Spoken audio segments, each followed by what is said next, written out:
Welcome into CBS News 24/7. I'm Juliette Goodrich. Here's a look at the four big headlines we're following at 4. Protests outside the Supreme Court as justices hear arguments in a case involving President Trump's fight to end birthright citizenship. Attorneys for Sean Diddy Combs cross-examined his ex-girlfriend Cassie Ventur. The new text messages released about the freak-offs and her relationship with rapper Kid Cudi. Another outage at another major U.S. airport. Pilots lose communication with air traffic controllers for 90 seconds. It's the latest in a series of alarming blackouts nationwide. And you could be paying more for some everyday items. The nation's largest retailer warns it plans to raise prices this month due to the high cost of tariffs.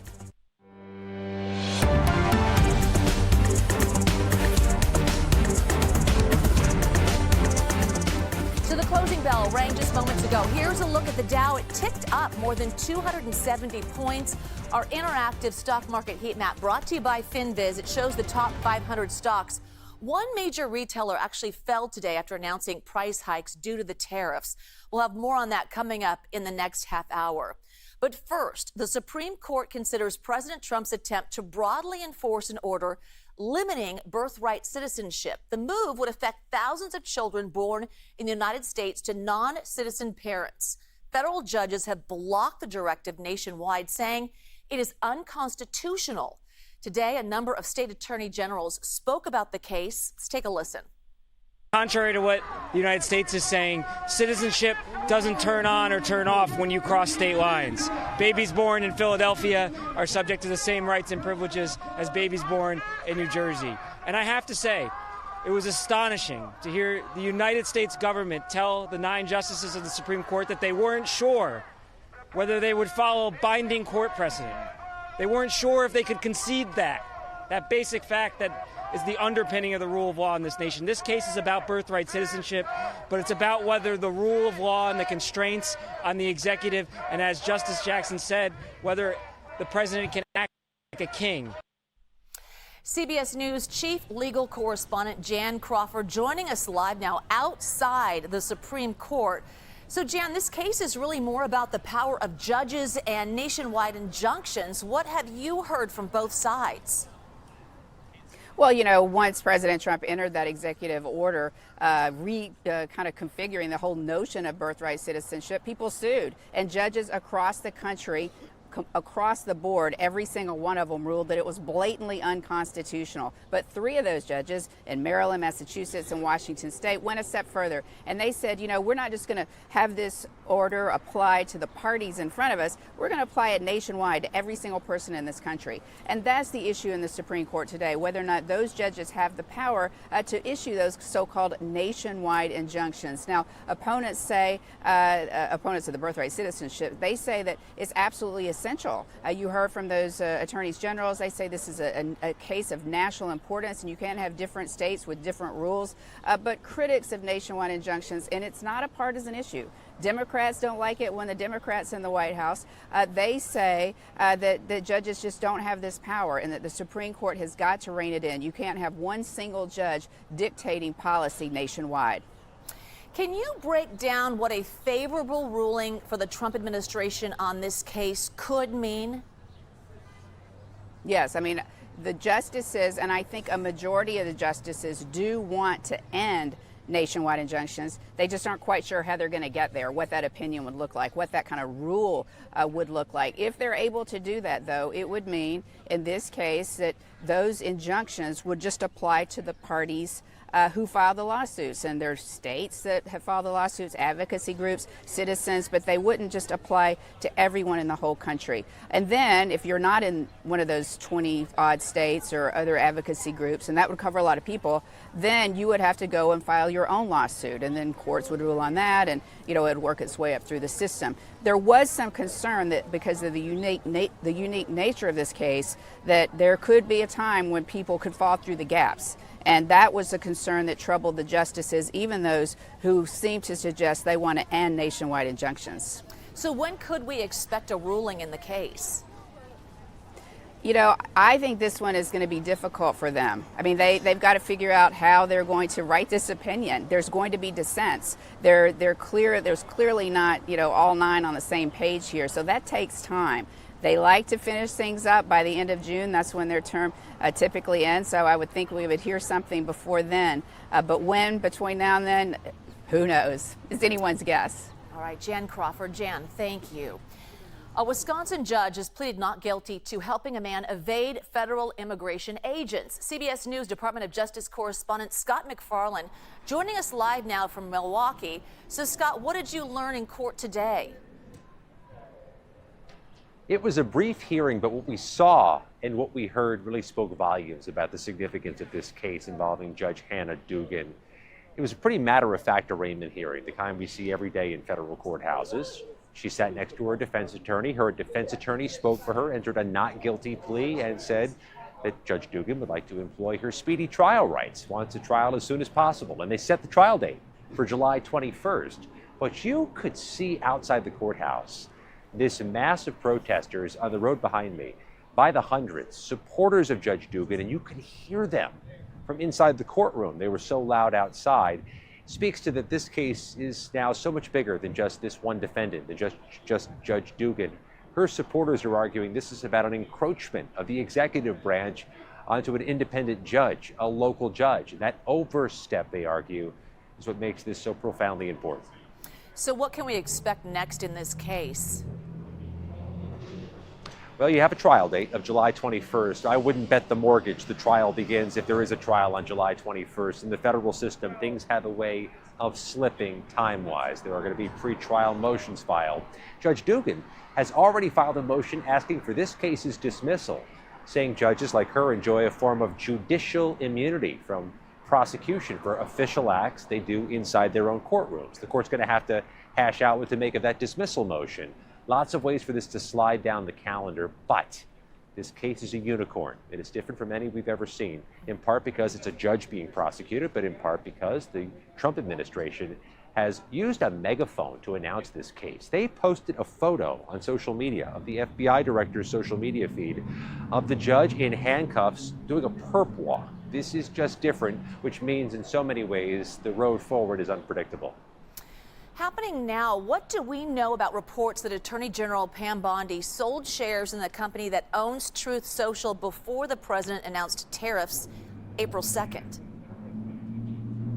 We're pressing the Department of Justice for answers to questions, specific questions about those reported transactions, which happened on that very pivotal day and that very pivotal week, that so-called Liberation Day, when the president announced all those new tariffs, some of which came as a surprise even to people who are close to this issue, close to the issue of tariffs. These could be political issues, optics issues for the Attorney General, but there's been no indication there's any investigation underway into any misconduct. All right, Scott McFarland. Scott, thank you. A pivotal moment in the case against the man accused of killing 4 University of Idaho students. We are live in Boise as lawyers from both sides go head-to-head in court. That's next. You're watching CBS News 24/7.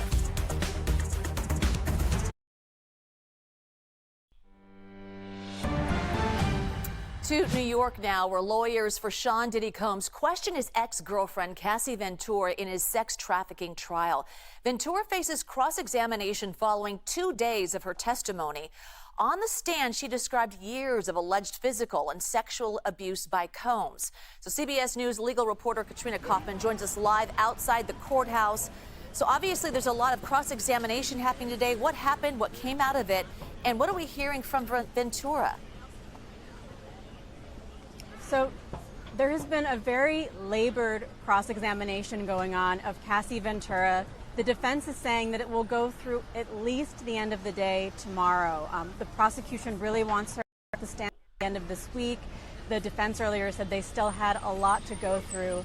To be honest, though, it's felt a little bit like they're missing the mark with her. There are a number of questions where they ask her about something, almost as though they think they might have a gotcha moment where she said something on the stand and they have something that didn't align somewhere else, and none of those are actually hitting. She's been a very strong witness with the way that she has carried herself, and she hasn't seemed to be caught off guard by any of it.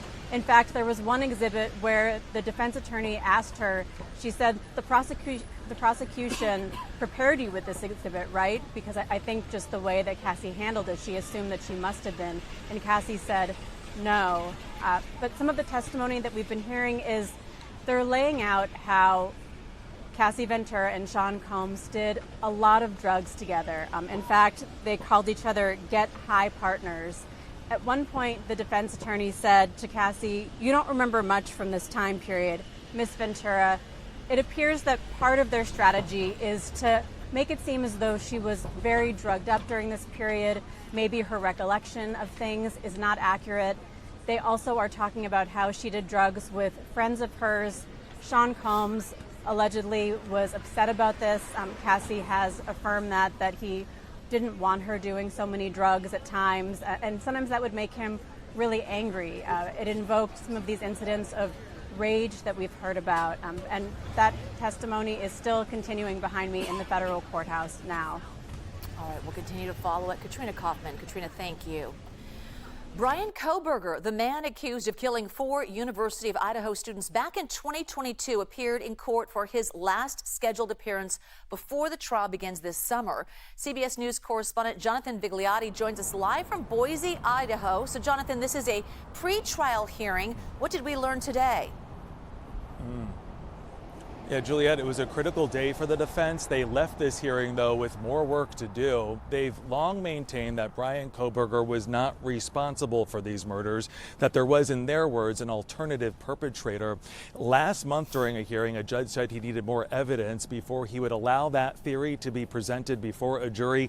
Yesterday, the defense submitted that evidence. Today in this hearing, we were there as the judge reviewed it, saying it simply wasn't enough. He gave the defense an additional week or so to provide additional evidence that rose above what he described as speculation and allegations, saying that what he reviewed was quote unquote objectionable. Ultimately, this was an administrative hearing where the judge went through the rules of this trial. He focused a lot on public interest. We learned that court cameras will be allowed inside, filming live, posting a live stream online, and on top of that, the judge setting aside seating for public attendance, allowing the public to go online to reserve their seats ahead of time on a day-to-day basis. That's just how much public interest there is right now. Brian Coberger, he faces 4 charges of first-degree murder. If he is found guilty, he faces the death sentence. Next up, we have jury selection. That's July 30th. Then follows the trial. That's August 11th. And we're told, Juliet, it could last 3 months into November with dozens of witnesses taking the stand. All right, Jonathan Vigliotti. Jonathan, thank you. A mother accused of buying ammo and tactical gear for her son who was planning a mass attack at a school. What we know about this disturbing case out of Texas next. You're watching CBS News 24/7.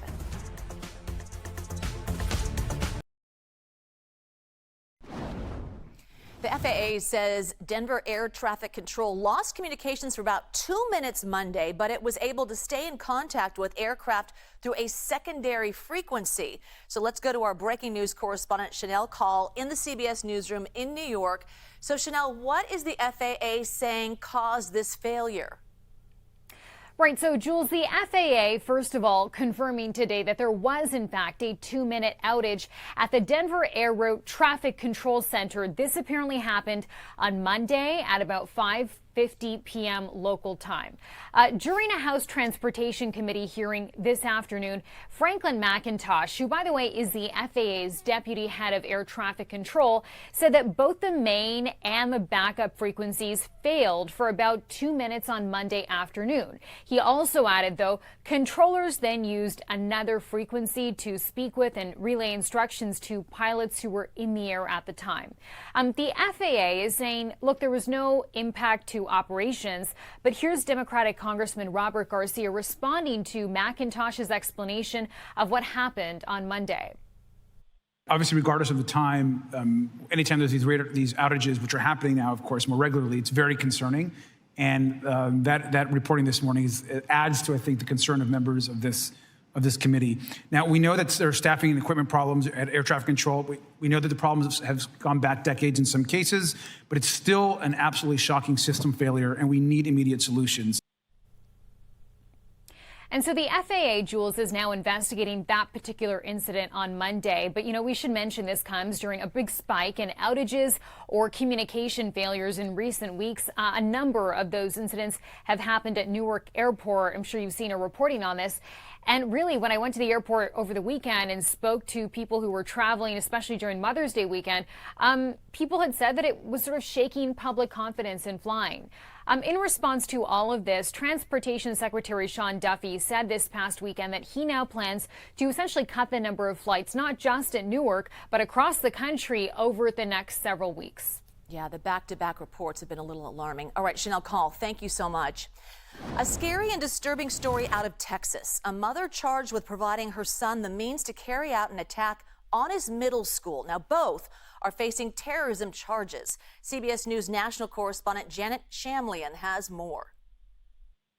Parents at San Antonio's Rhodes Middle School are asking why Ashley Rosalindo Pardo would allegedly provide her son with everything he needed to carry out a potential lethal attack on his classmates.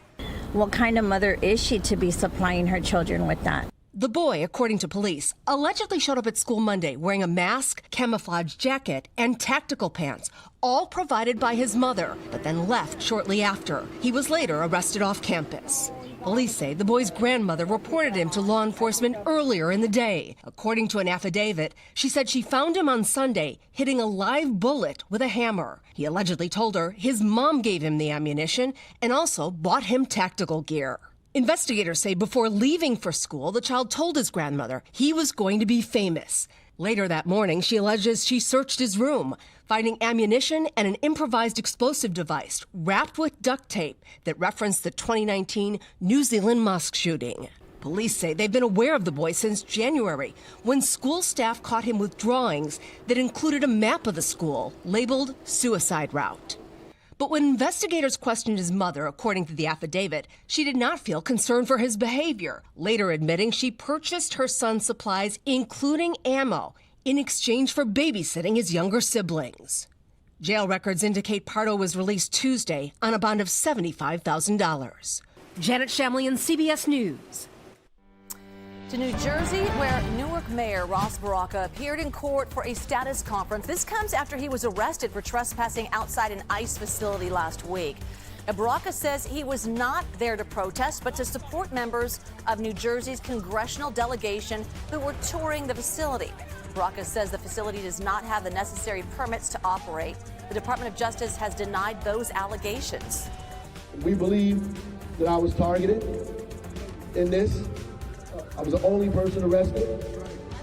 I was the only person identified.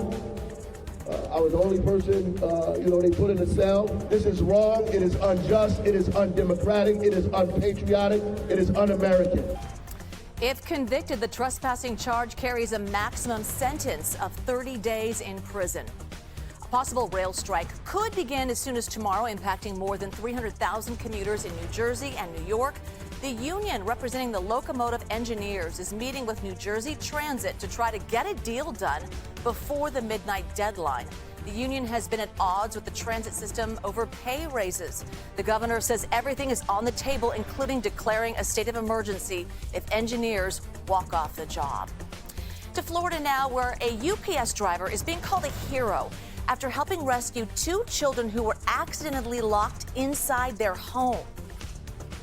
I was just doing a delivery right here, and he was out here, kind of out here. And he has a 2-year-old and a 6-month-year-old in here. The front door's locked. I just was able to check the garage to see this opened up. Can't get in the house? Can't get in the house. Amazing. So this is police body camera video. It shows the moment the driver, who police identified as Mr. Perez, tells police a 2-year-old and a 6-month-old were inside the home. The officer enters the garage and kicks through a locked door. And that is when the officer, the delivery driver, and the children's guardian ran inside. You okay? Yes. You're welcome. You're welcome. You okay? Thank you. Police say the 2 children were not hurt. On to some major wildfires we're following, burning in both Arizona and Minnesota. The Greer fire in Arizona, it started as a 10-acre wildfire late Tuesday morning. It has grown to more than 7,000 acres since then, and containment is at 0%. Meanwhile, firefighters in Minnesota have 3 fires to put out.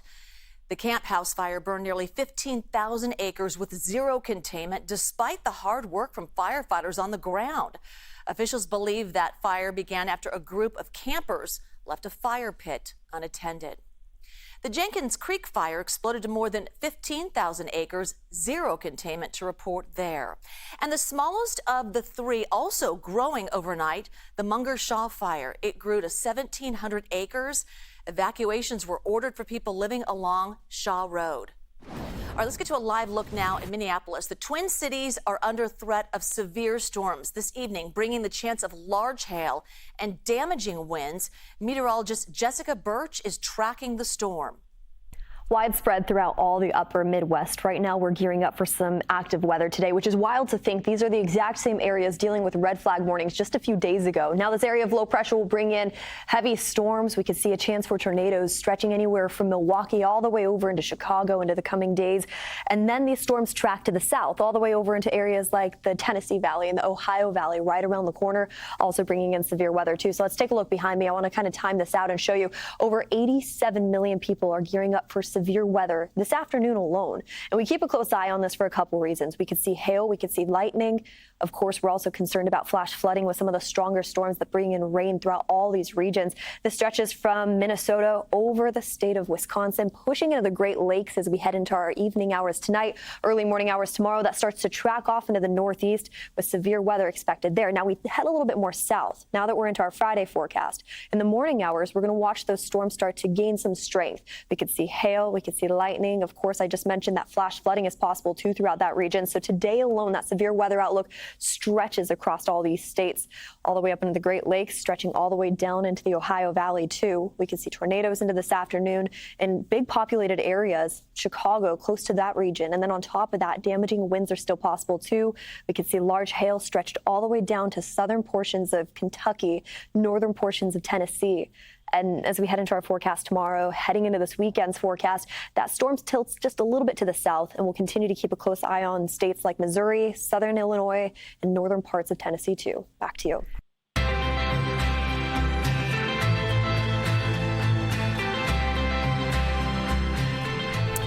The Supreme Court hearing arguments today on President Trump's order to end birthright citizenship. It is the concept that anyone born here is a citizen.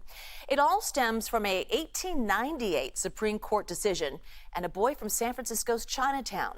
CBS News Bay Area's Kevin Coe talked to his great-grandson, who is unexpectedly carrying on his family's legacy. Norman Wong had to wait until the 80s before he learned his family history was intertwined with American history. My place in the world has changed because I have a famous great-great-grandfather, and he really did make a difference by willing to fight the system. Norman Wong is the great-grandson of Wong Kim Ark, born in 1873 in San Francisco. He was denied re-entry after a visit to China, sued the U.S., arguing the 14th Amendment guaranteed his citizenship, and won. That fight still runs in Norman's bloodline more than a century later. His efforts actually validated my life to some extent. The 1898 Supreme Court decision set the precedent for birthright citizenship. This year, President Trump issued an executive order with the aim of putting an end to the practice as it stands. He signed an order that will end birthright citizenship for the children of illegal aliens. Because it wasn't meant for these children. The Trump administration argues the 14th Amendment has been interpreted incorrectly and far too broadly. It's a sentiment for Norman that doesn't sit well. We need to get America on the right track where people care for each other. If we're going to live as a people, we're going to die as one people. And it's up to us. Civil rights attorney Annie Lee is the managing director of policy at the CAA in Chinatown. Birthright citizenship is something we take for granted. It's been the law of the land for over 100 years. And everyone thought it was settled because it's very clear in the 14th Amendment. She says the executive order has no legal basis, but believes some damage has already been done. Even if it loses in the courts, what you have done is you have instilled fear in the community. You have signaled to, H-1B visa holders that you're not actually welcome here, even though you can work here right now. You shouldn't see a future for yourself here. Recently, San Francisco officials held a ceremony outside the apartment where Wong Kim Ark lived in Chinatown to commemorate his landmark Supreme Court case 127 years ago. Now, his 74-year-old great-grandson is unexpectedly picking up where he left off. I feel, I don't know, maybe his energy runs through me too, but I also feel the energy of all these people that support me to bring out what I say for the sake of this country and my posterity. Let's get it right. Kevin Coe, CBS News, Bay Area. Tensions escalate in the latest effort to end the war in Ukraine, but with Russia's Vladimir Putin a no-show, could a deal be made?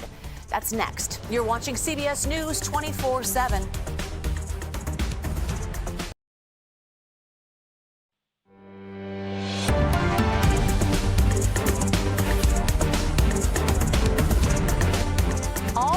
On Turkey, where anticipated peace talks between Russia and Ukraine are missing two key players, Russian President Vladimir Putin and Ukrainian President Volodymyr Zelensky. Now, Zelensky arrived in Turkey prepared for talks with Putin, but Putin didn't show.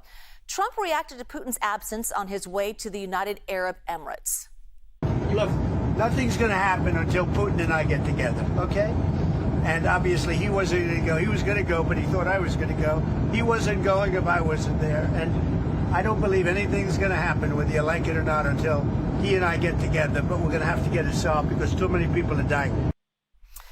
Russia and Ukraine traded insults ahead of the planned meeting, which would mark the first direct peace talks between the countries in more than 3 years.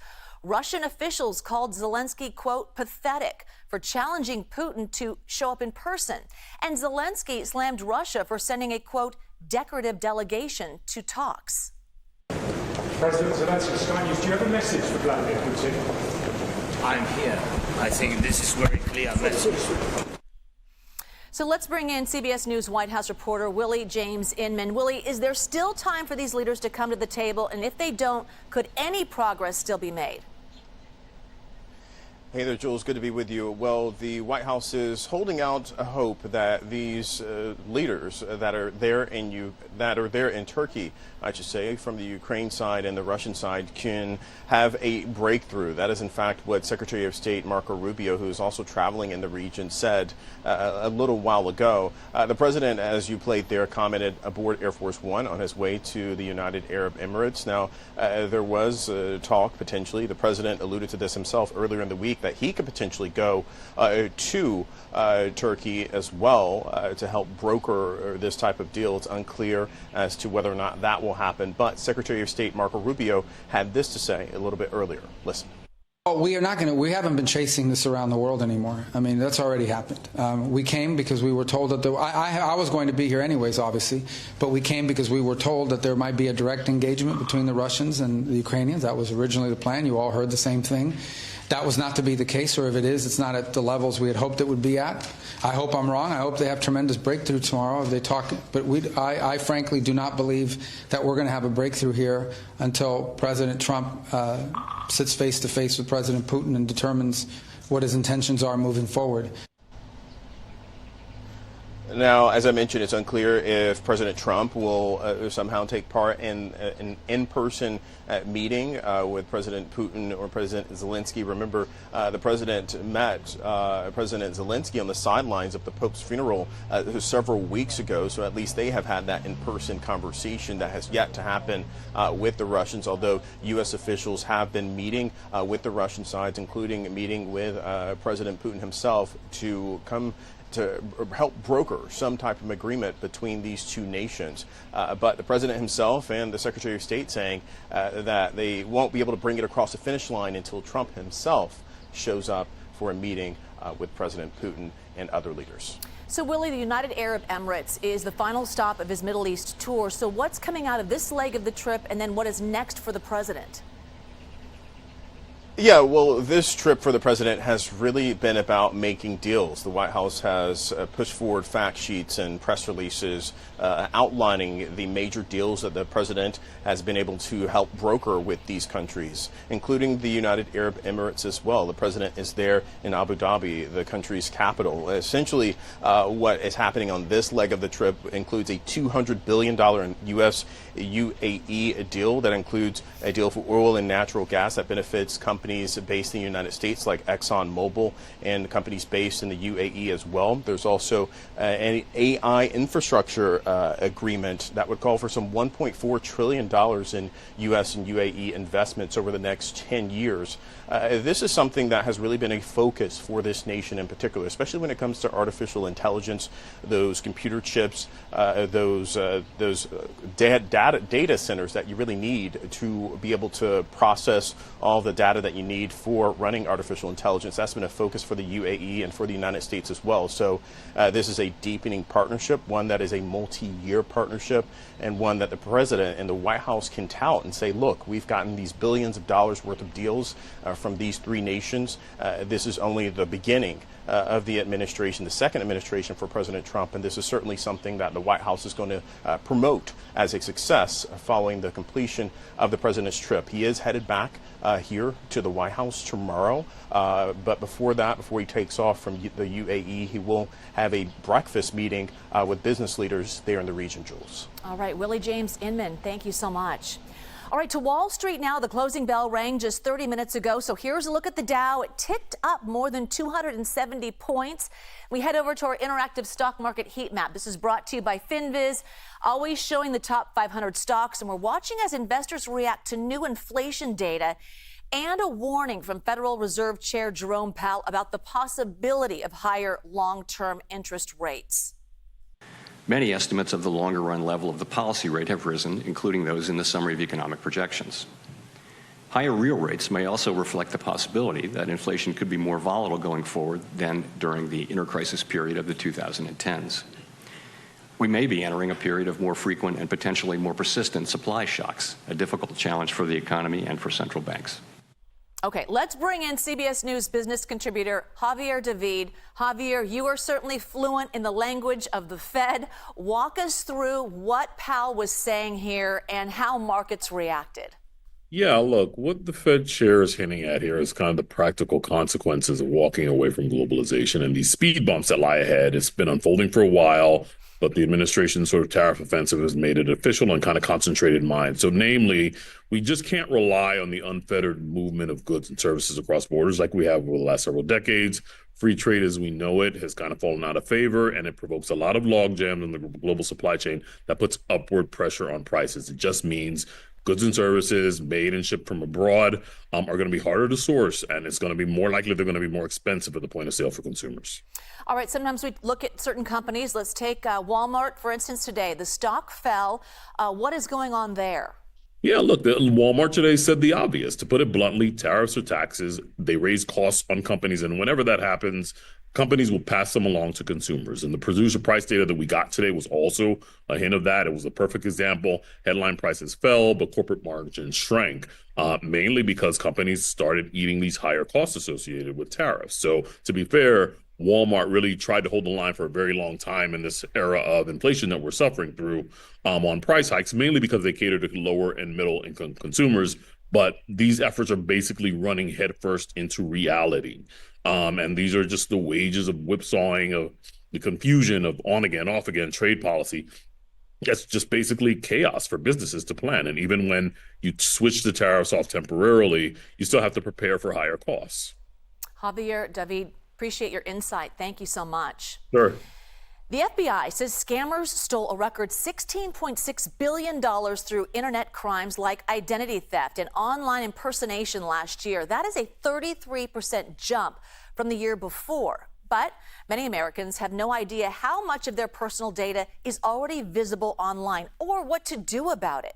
Our CBS News Confirmed team has some tips to help you delete your personal information online. Here is Alex Clark with more.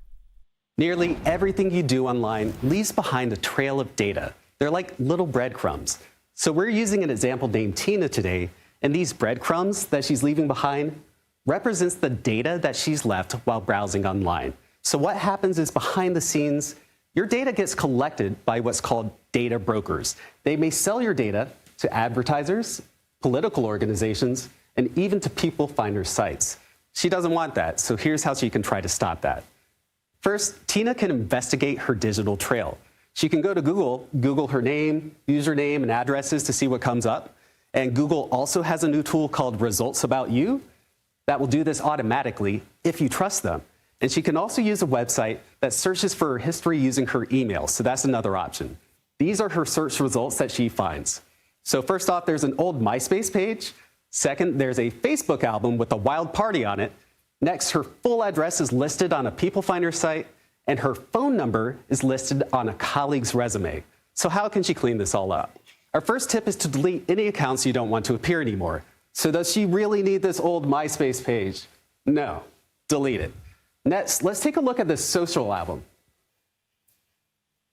When she logs into Facebook, she's going to look for the 3 dots in the album. And when she selects that, she can go to edit her privacy settings. She'll select friends so that strangers can no longer see these. Next, there's a People Finder website that has Tina's address on it. And most of these sites have what's called an opt-out page. So she's going to go there and see if she can get her data removed. Some services will do it for you, but there's no guarantee that it's gone for good. So now we've cleaned up most of Tina's data, but there's still one thing left: the resume, her number on a colleague's resume. And this wasn't even in her control. She was listed as a reference for someone, which is something that's easy to forget about. So how can you tackle those? What she's going to want to do is limit how often she gives her name and address online, use unique, secure passwords, and make sure that her connections are secure. Just look for the S and the lock in the bar. Lastly, she's going to discuss her data goals with friends and family. She asks her friend to remove that number, problem solved. Good information. This just in. Florida Governor Ron DeSantis just signed a bill making his state the second to ban fluoride from its water system. State lawmakers approved the bill last month after studies showed a link between high levels of fluoride and lower IQ in children. But dentists and health advocates are concerned with the move because normal levels of fluoride are important to dental health. DeSantis says adding fluoride to the water supply is like forcing medication on people. As the federal government looks to cut spending, the latest program on the chopping block is the popular Energy Star program. And as CBS News correspondent Nancy Chen explains, the EPA-run program saves qualifying American households hundreds of dollars every year. With all the cuts the Trump administration is making to government agencies, the EPA is now proposing to end the Energy Star program. So even if you don't know the program, you've likely seen that Energy Star label on refrigerators, air conditioners, washing machines, even buildings. So here's how the program works. Companies can enroll, and if their product meets EPA efficiency standards, they can display the logo. It's an easy way for buyers to know they're going to save money on energy costs. And they have saved. Since it launched more than 3 decades ago, Energy Star has helped Americans cut back on 5 trillion kilowatt hours of energy. That is the equivalent of powering New York City for 100 years, a whole century. It also saves the average household about $450 every year. The program has had widespread bipartisan support and calls itself one of the most successful voluntary U.S. government programs in history. President Trump tried to kill this program in his first term, but that effort failed after more than 1,000 companies protested. Similarly, this time, hundreds of companies like Samsung and National Grid have signed a letter in support of Energy Star. It's unclear whether the program, though, can be ended without a new act from Congress. Nancy Chen, CBS News, New York. Consumers can still look for Energy Guide, that yellow sticker which accompanies and compares energy cost and consumption on appliances like dishwashers, freezers, and water heaters. But it's not as comprehensive as Energy Star, and it is not a certification. Rock megastar Bruce Springsteen not holding back when it comes to his opinion about President Donald Trump. Next, you're watching CBS News 24/7.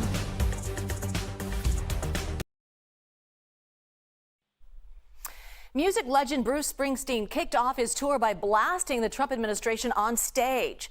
Springsteen and the E Street Band are taking their Land of Hopes and Dreams tour across Europe. And during last night's concert in Manchester, England, Springsteen called the Trump administration treasonous. There's some very weird, strange, and dangerous going on out there. In America, they are persecuting people for using their right to free speech and voicing their dissent. This is happening now. In America, the richest men are taking satisfaction in abandoning the world's poorest children to sickness and death. A Ben & Jerry's co-founder was among multiple protesters arrested and thrown out of a Capitol Hill hearing yesterday. Health and Human Services Secretary Robert F. Kennedy Jr. was giving an opening statement when protesters started getting vocal. The CBS News team posted that moment on TikTok. Budget I'm presenting today supports these goals and reflects. Jesus.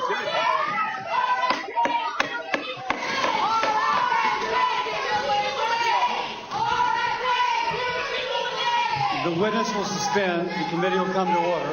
Capitol Police are asked to remove the individuals from the hearing room. Members of the audience are reminded disruptions will not be tolerated.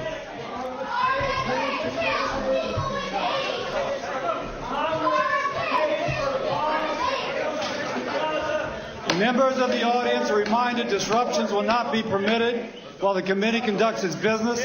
Capitol Police are asked to remove the individuals from the hearing room.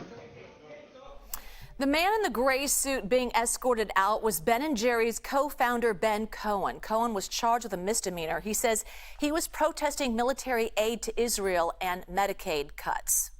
And multiple lawmakers were caught getting some shut-eye during a marathon House committee hearing that stretched on for about 20 hours.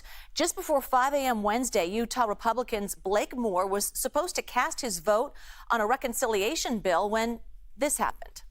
Mrs. Fischbach. Mrs. Fischbach, no. Mr. Moore. Mr. Moore.